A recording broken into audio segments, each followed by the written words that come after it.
Get a quick quick fist of 5 at the top. So 5 being you had a really good Labor Day, a 1 meaning it was just a waste of 3 days. So how about some fist of 5s?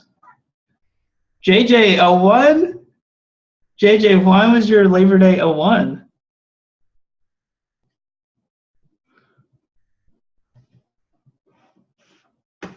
We must know. It was not enough. It wasn't nice enough? It was not enough time. Oh, it was too brief. Yeah.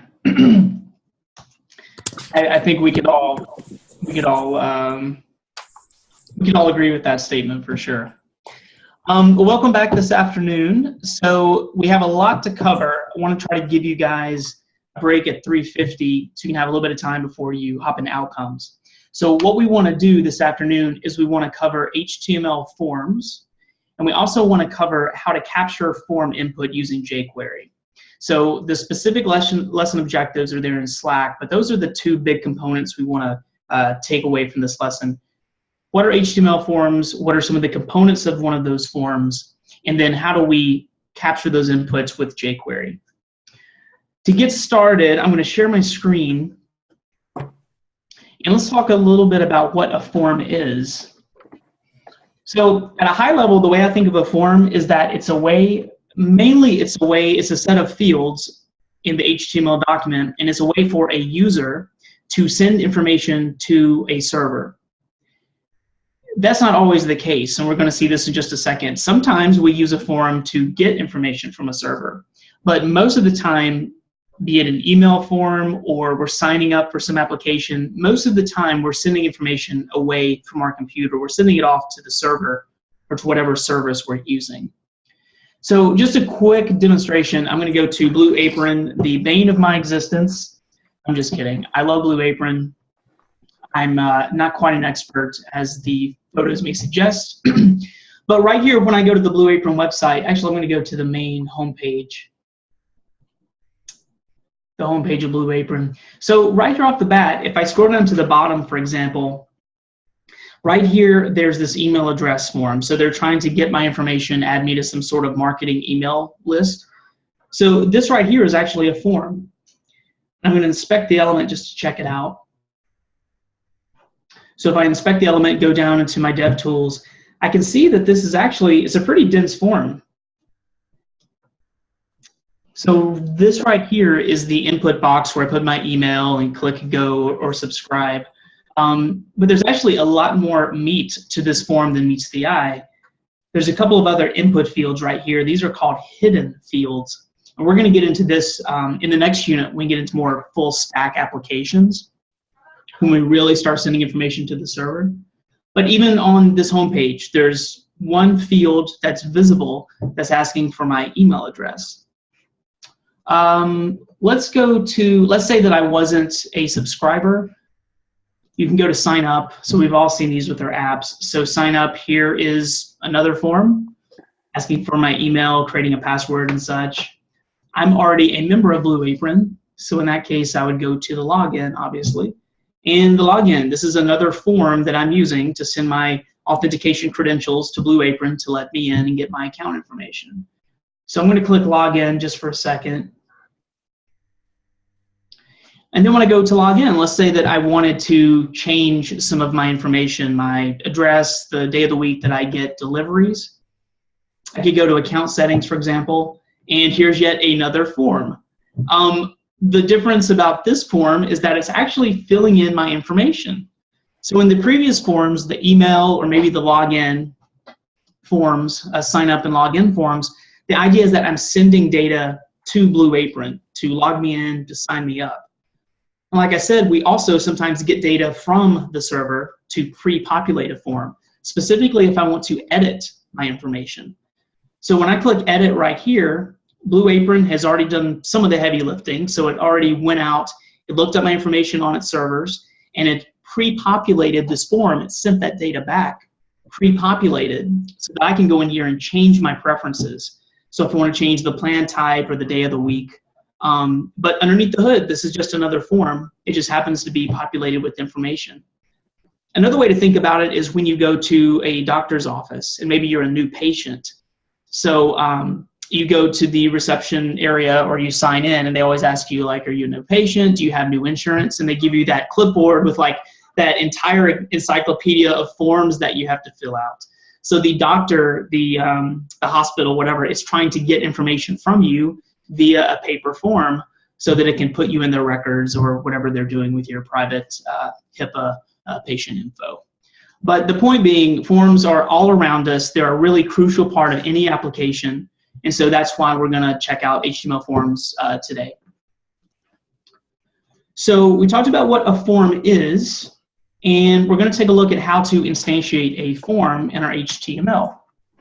So for this first part, I'm going to take, maybe 10 minutes. I want to walk through some of these touch points, and then I'm going to put you guys into breakout rooms to start coding on your own.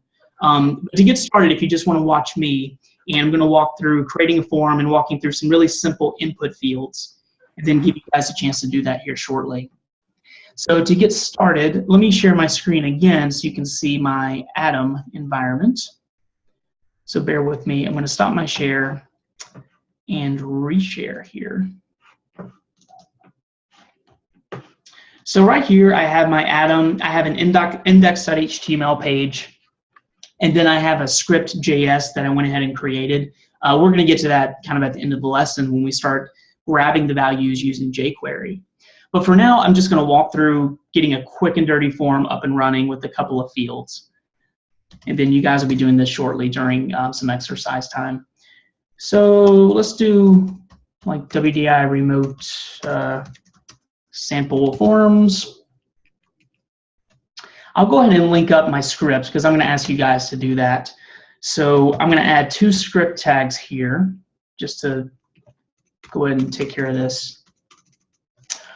One script tag, I'm going to go ahead and link up my script.js. And then, like you guys did today with Tom, I'm also going to bring in the CDN for jQuery, that external library. So the way that I can do that, if you don't have jQuery bookmarked or what have you, this is actually what I'm going to ask you guys to do. I'm just going to Google jQuery CDN.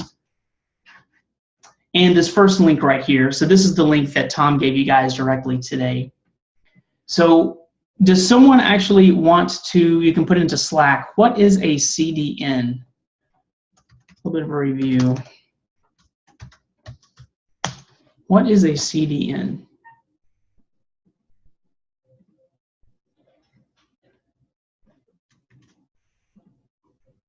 Collaborative Dictionary Network.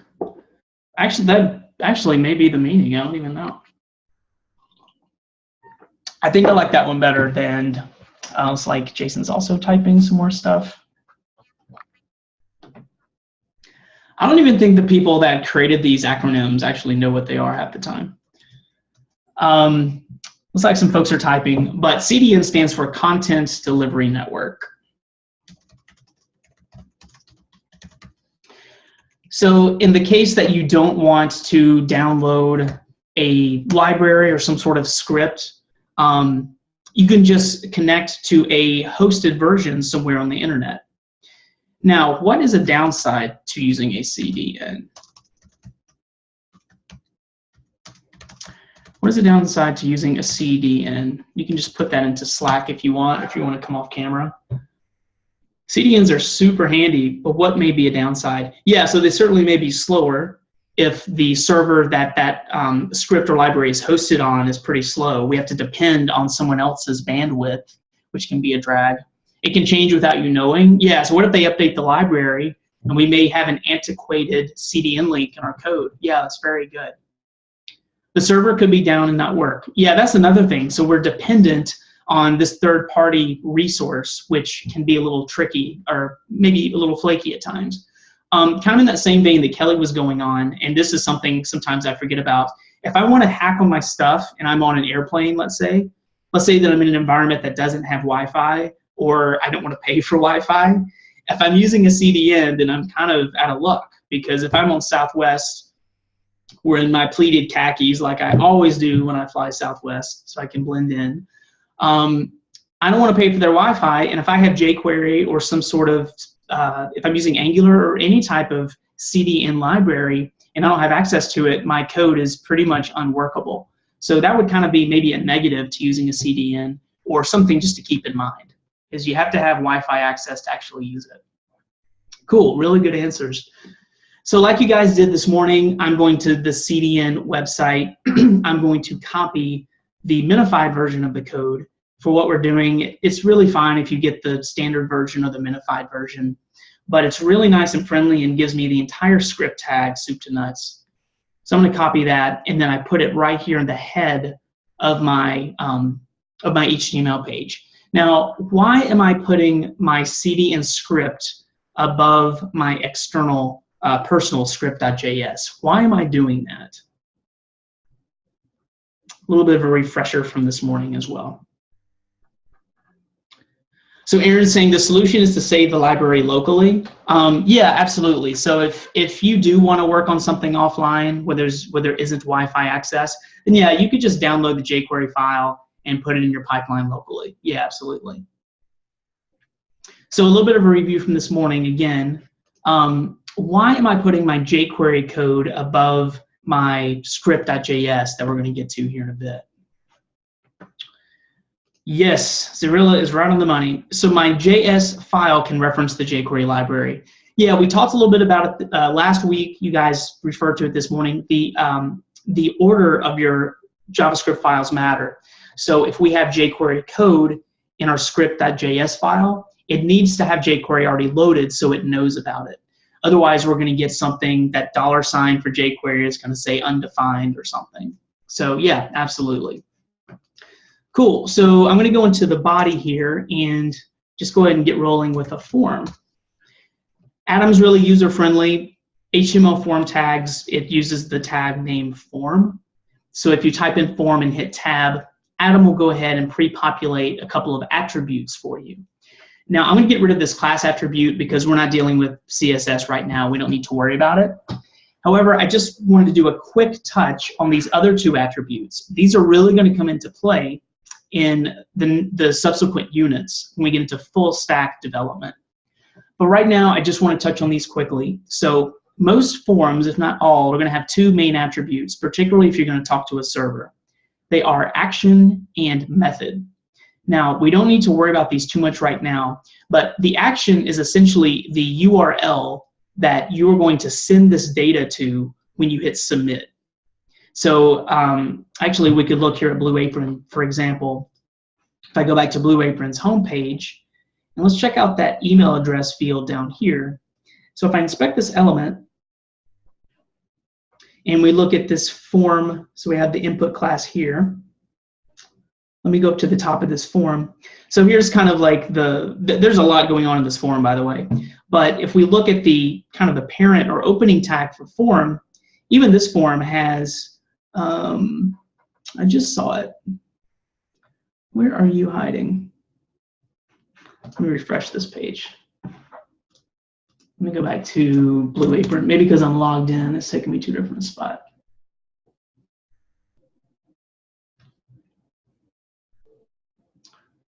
So let me log out and refresh the page. The point is, even this Blue Apron has an action and a method attribute. All forms have these because you need to tell your app where you're sending this data and with what method are you sending it, what HTTP method. And that's all stuff that we're going to start getting into in Unit 2. But I just wanted to point out that all forms have this, and you guys can check this out on any website. But when I inspect the element again for this email field, I can see right here on the form tag, the opening tag, when I hit submit, the action or the URL that this email data is getting sent to, it's going to be like blueapron.com/newsletter/subscribe.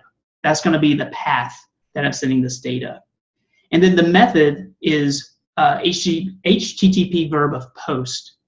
So again, we're going to get into this stuff in the nitty-gritty in Unit 2, but the post method is when we send data to the server. So this form is actually grabbing an email address and it's going to send it or post it to the server. But every form has an action and a method. Just for funsies here, we're going to take a look at this. We're going to make this blow up a little bit later.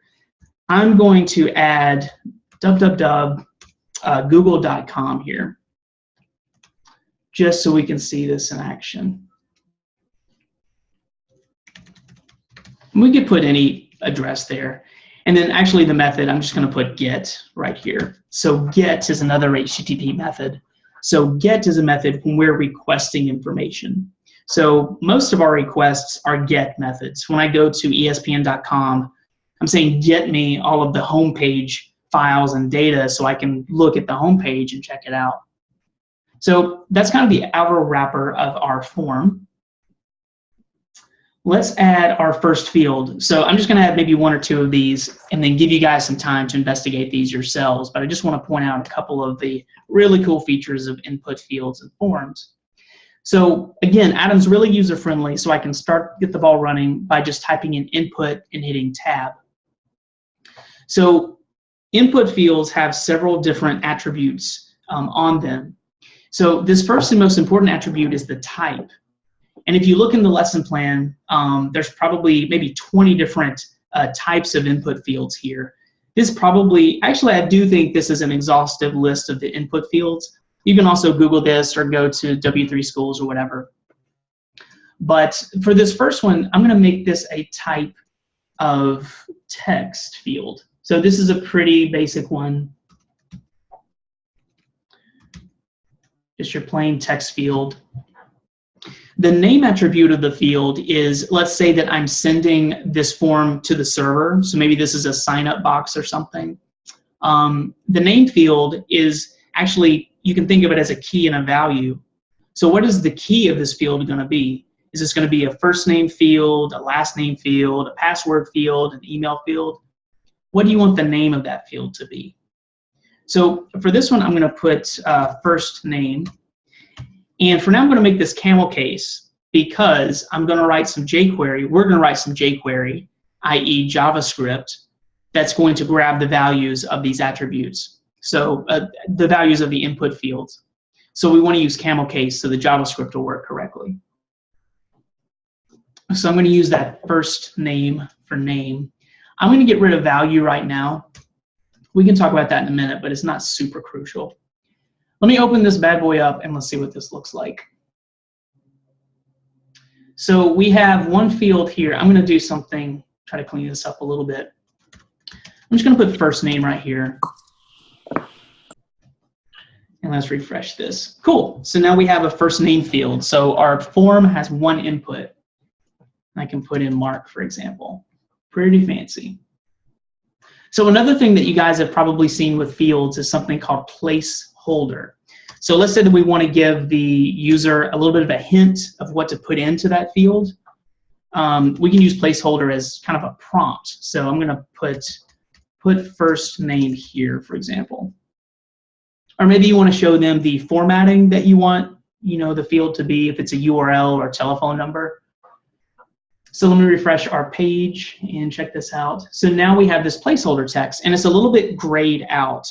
And as soon as I start typing, that placeholder starter text is going to disappear and be replaced with the input that you put in there.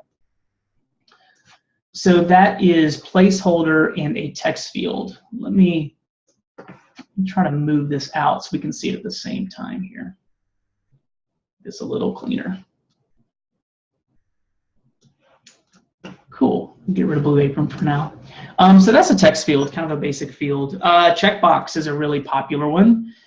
We've all seen checkboxes before. So let's say maybe if we're doing a to-do app, maybe we want for each to-do, we want a done checkbox.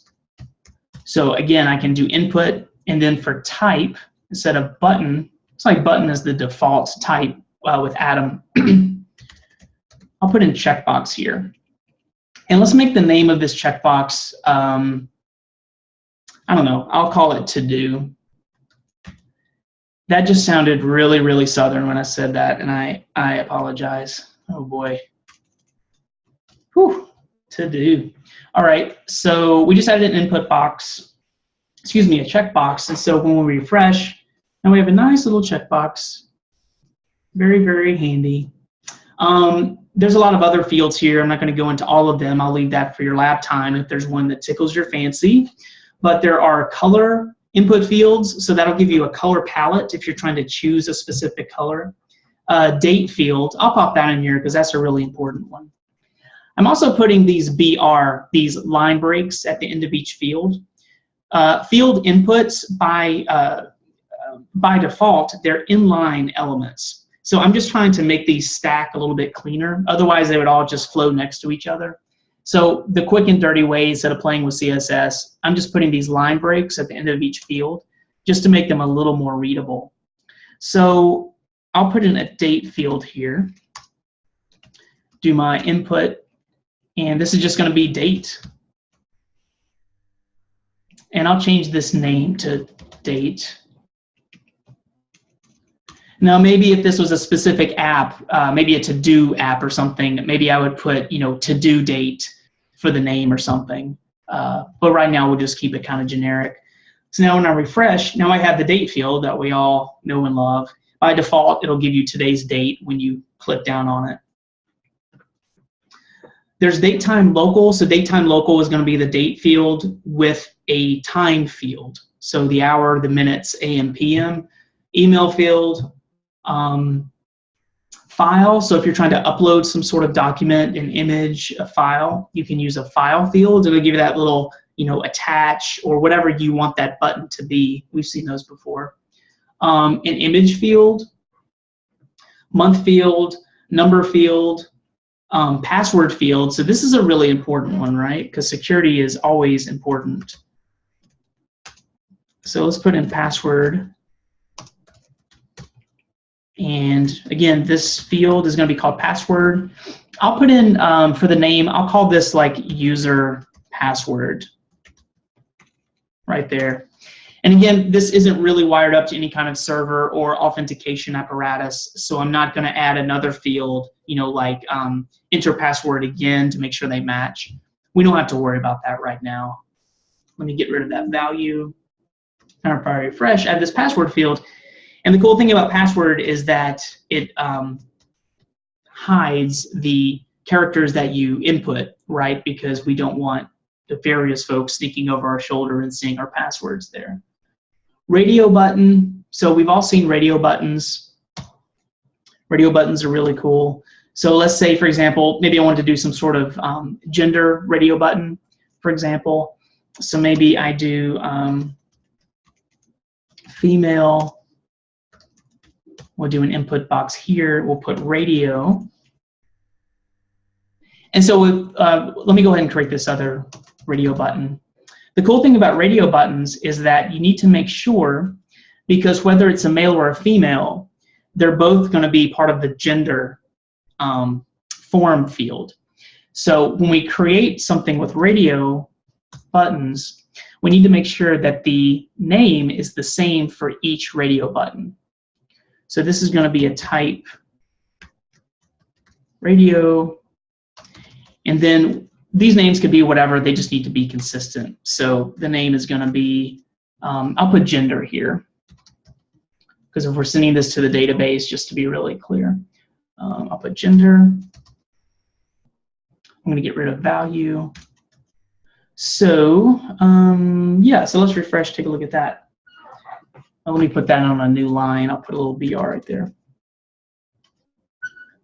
Cool. So we can see that the input field is actually gender, but radio buttons, they're kind of binary. So this is either going to be male or female. So whichever one is checked, I need to make sure that it's going to be called the same thing. So the name on both of these little radio buttons are the same, because whichever value takes precedence is the one that's going to be sent to my server as the gender field or whatever, what have you. What else can we do before we get to exercise time? Yeah, so range. So range is like a little slider, and you can set like the minimum and maximum values, but if you want to do a slider type of value, you can use a range. Reset, search, submit. So we do need to add a submit button to this. Telephone field, text field, time field. So if you want to enter the time, but you're not really worried about a date, you could use the time field. URL, and then the week field. So those are just a couple of examples.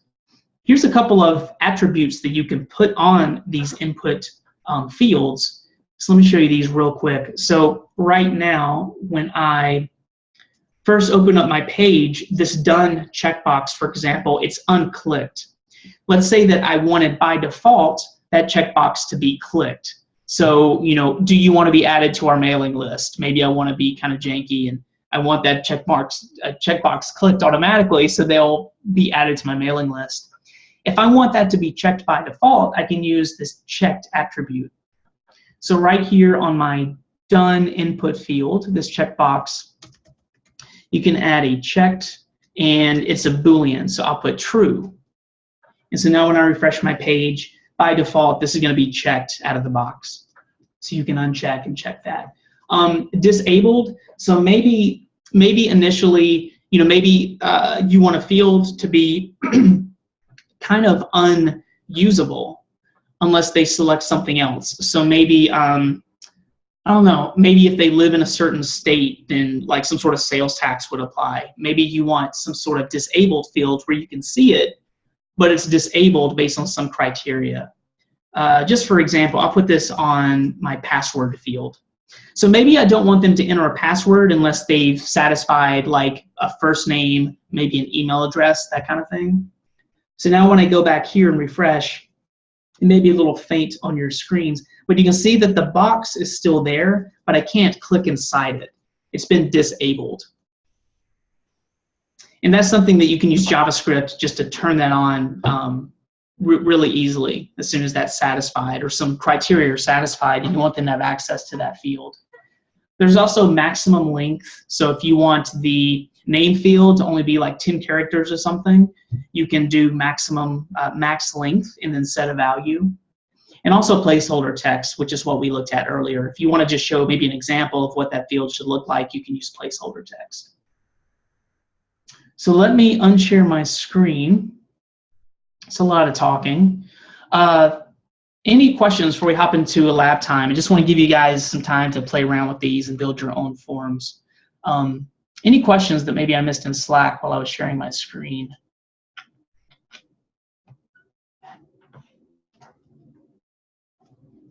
Okay. Cool, let's get to it. I'll put the lab time here in Slack. I'm going to put you guys into breakout rooms. So I'll keep the same breakout rooms that we had before lunch. So pretty much what I just walked through, just want you guys to go into your student labs folder in your week 3, day 2 folder. If you want to create a new directory called forms, create an index.html and then a script.js, which we're going to work on here a little bit later after your exercise time. And just go ahead and get it set up like I did and play around with some of these input fields. So specifically, if you look here on number 7, maybe see if you can create some radio buttons like I did. I'll Slack out my code so you have it for reference.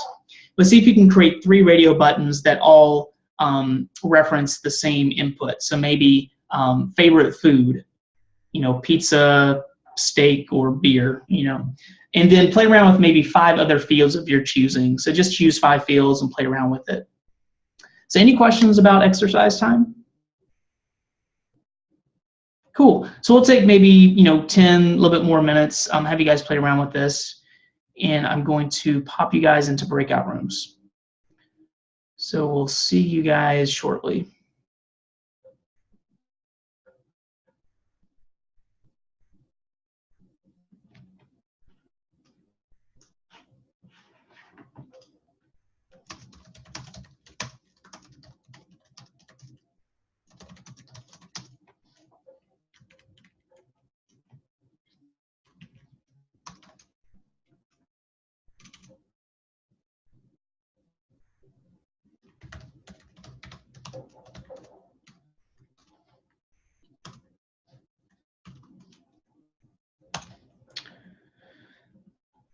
Are you folks not assigned to a room? I apologize. Room, please. That is so rude.